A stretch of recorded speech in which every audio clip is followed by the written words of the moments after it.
I got another super chat. This one is from Door Gunner.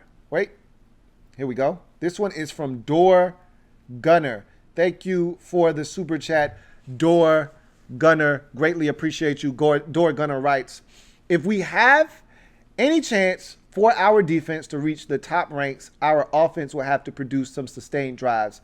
No more constant 3 and outs. I couldn't agree with you more. I don't care how good of a unit you have. And we've seen this in the past with other teams that have been dominant on the defensive side of the football. No matter how many times you put them on the field, no matter how many times you put them in bad spots, sudden change of possession with a turnover deep in their own territory, and they're able to come out and force a field goal or force a stop on 4th down and get the ball back or whatever the case may be. You don't want to keep putting your defense, especially a young one like the one we're going to put on the field this year. You want to keep them as fresh as possible. And, the best way to help this defense along is to be able to provide some sustained offense, some sustained drives. As Dora Gunner mentioned so eloquently, cannot continue to keep putting the defense on the field because, again, at some point the dam will break. And it doesn't matter how good your defense is. At some point they're going to give it up if you keep putting them on the field and they're tired. You want your defense playing 50 to 60 snaps a game. When you start getting in that 70, 75, 80 snap range, that means you're not doing enough on offense and you're putting your defense at great risk because now they're tired. So with this COVID situation and this unique training camp and not a lot of, reps against other teams and not being able to get the kind of cardio that you want your team to get, it's imperative that early in the season especially, you find ways to sustain offense to keep your defense off the field. So I couldn't agree with you more, Door Gunner. That's something that we haven't done a great job of late, and I know you guys hate when I do this, but I'm going to do it because it's relevant, it's pertinent. When Kirk was here, we sustained offense. That was something that we did. We went on 12 play drives. We went on 13 play drives. We ate up clock. We won time of possession.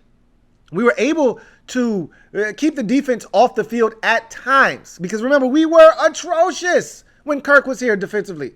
And so a lot of times the best defense was offense, okay? The only defense was offense. Keep these bastards off the field because as soon as we put them on the field, they're going to give it up. So you got to outscore the opposition.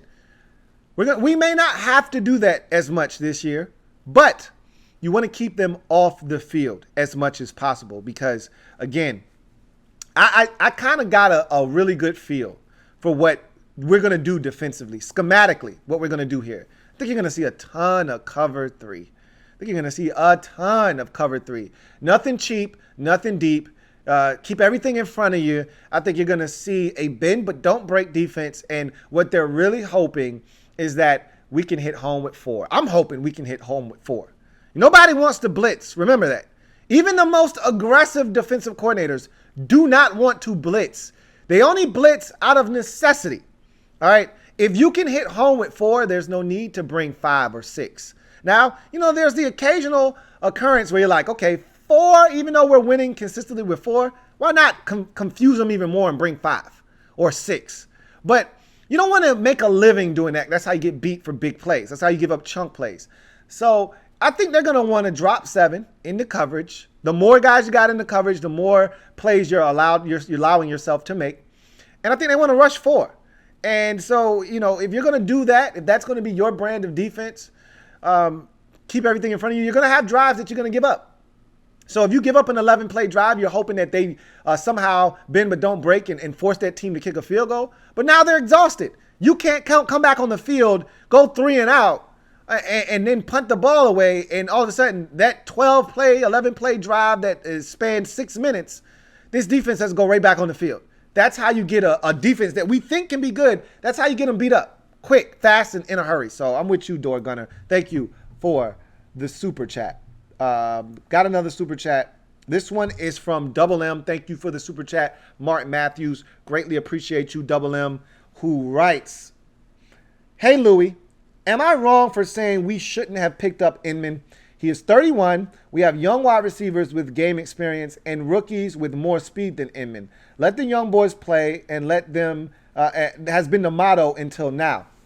I understand where you're coming from. And again, remember, If not for the injury to Kelvin Harmon, we're probably not even having this discussion.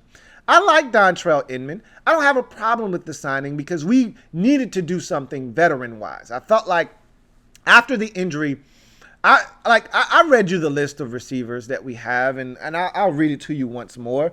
They may have added a guy or two since the last time I read you this list, but this list doesn't inspire me. I can't speak for you, but Terry McLaurin, Kelvin Harmon, who's going to miss the entire 2020 season, as we know, Steven Sims Jr., Antonio Gandy Golden. Those were my locks. So those four were my locks. So now you bring the locks conversation down to three, okay? Only three guys: Terry McLaurin, Steven Sims Jr., Antonio Gandy Golden. All right, so then you get to your serious contenders. These were the guys that I thought would have a chance. I thought there were one spot available. You know, three guys battling for one spot: Trey Quinn, Cody Latimer, Isaiah Wright. Well, Cody Latimer is on the NFI list. Don't know when he's getting off of that. Trey Quinn is Trey Quinn. We haven't been overly impressed with him throughout the duration of his career. And Isaiah Wright is a guy that I'm not overly impressed with, but the special teams coach loves him. So he's going to go to bat for Isaiah Wright. And we've seemed to have one guy that comes out of nowhere that makes this team every year. Maybe he's the guy.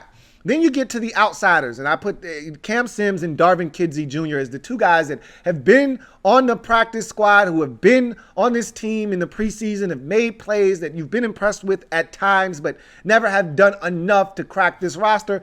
Then there's those guys. Then you get to guys that I felt like were camp bodies: Jordan Vesey, Jester Way, Jonathan Johnson, and Emmanuel Hall. Well, Emmanuel Hall, who I thought really legitimately had a shot if he could have stayed healthy, he tore his ACL. So he's no longer in the mix. So now you're talking about Jordan Vesey, Jester Way, and Jonathan Johnson. Again, this list doesn't get me excited. I'm not saying that none of these guys could emerge. This time last year, you didn't know who Steven Sims Jr. was, you know? And I wasn't giving him, I knew who he was because of film study from watching college tape, but I wasn't impressed with him. I didn't think he was going to make that big of a difference. You know, but then after watching him in the preseason saying, hey, man, this guy continues to flash, which you're not going to get this year. And that's why it's hard for any of the guys that I just named outside of the first 7 names. It's hard for any of those guys to make a true impression. There aren't any preseason games. You know, and that's one of the things that, you know, I listened to a lot of guys who made teams in their careers off of preseason games as undrafted players or late round draft picks. They said, I don't know what I would have done without the preseason. I wouldn't have made the NFL. I wouldn't be here talking to you because I wouldn't have made it in the NFL without the preseason.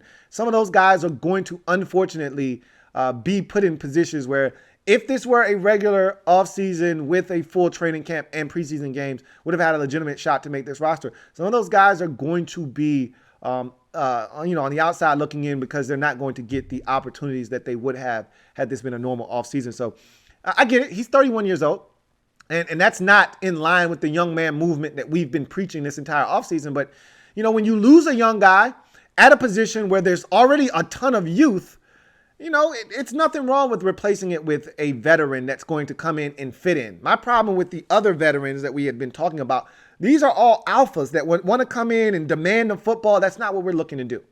We want a guy that's going to come in, blend, and assimilate, and that's what Dontrelle Inman is going to do. You know, he's a guy that's going to come in here, he's going to work hard, and just help this group, help bolster the depth of this wide receiver group. But to your point, a lot of young guys on this football team, and if any of them emerge, guess what? You can still cut Dontrelle Inman. You know, it's not like he's locked up to make this football team. I think he's going to make the team, but you know, there's not a locked situation here with Dontrelle Inman. I'm pretty sure if they want to get out of the Dontrelle Inman business, they can. So I understand where you're coming from, but I actually like the move. Thank you for the super chat, Double M. Greatly appreciate you. Got another super chat. This one from Dora Gunner. Double up. Thank you for doubling up, Dora Gunner. Greatly appreciate you. Dora Gunner writes, can't wait to watch the track race to opposing QBs. I can't wait either. You know what's one of my favorite sacks is outside of a guy just winning immediately and the quarterback not understanding what's about to happen to him. My favorite sack is when it's a jailbreak. Both ends win. One guy up the middle wins, or, two guys win up the middle, one coming off the edge, and there's just nowhere to go. And that quarterback just decides to either cower or he gets pulverized in a sea of burgundy and gold jerseys. That's my favorite sack. And it doesn't really matter what team, but I always like to see it when it happens for us. It doesn't happen enough for us, but man, is it fun when three guys win on the same play, and it's just a jailbreak. I think we're going to have some situations this year where guys are just flat out whooping the guy in front of them in their ass. And all of a sudden, they're free, another guy's free, and all of a sudden, you got 2-3 guys ready to collapse on the quarterback.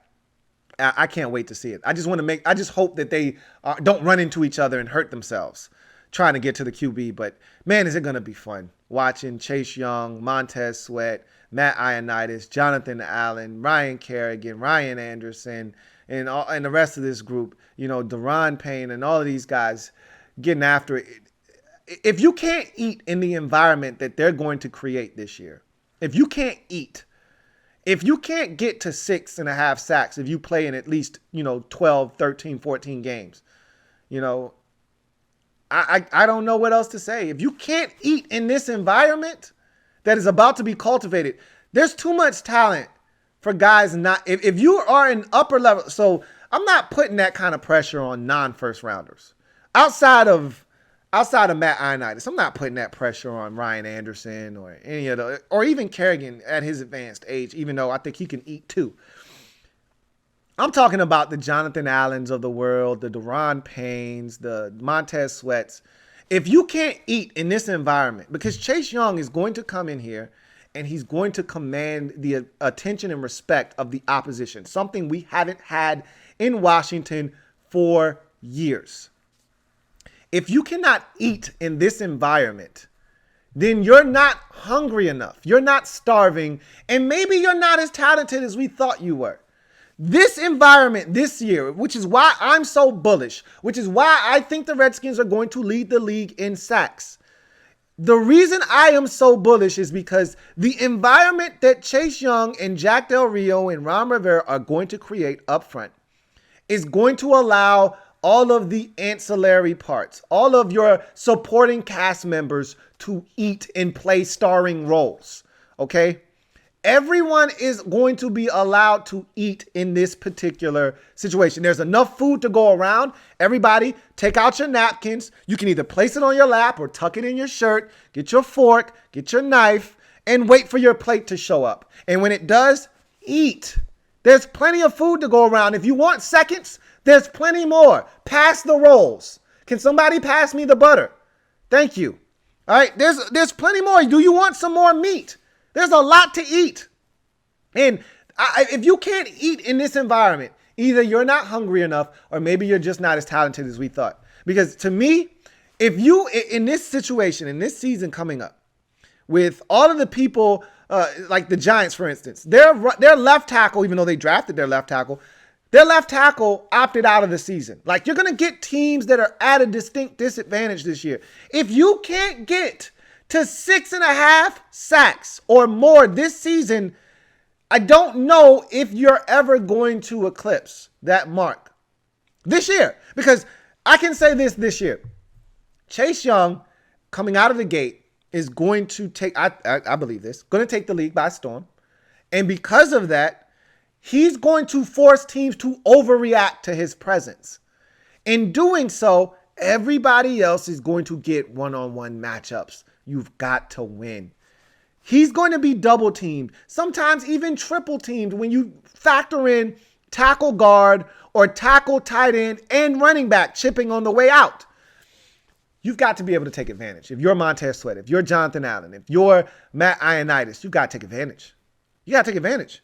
If you're Ryan Kerrigan, if you're Ryan Anderson, you got to take advantage. If you're Tim Settle, you got to take advantage. If you're Deron Payne, you got to take advantage of this. So, to me, I can't wait to watch the racetrack or the track race, as you put it. But it's going to be a racetrack, and they're going to be in their stance. And when the gun goes off and when the ball is snapped, that racetrack is going to turn into a track race.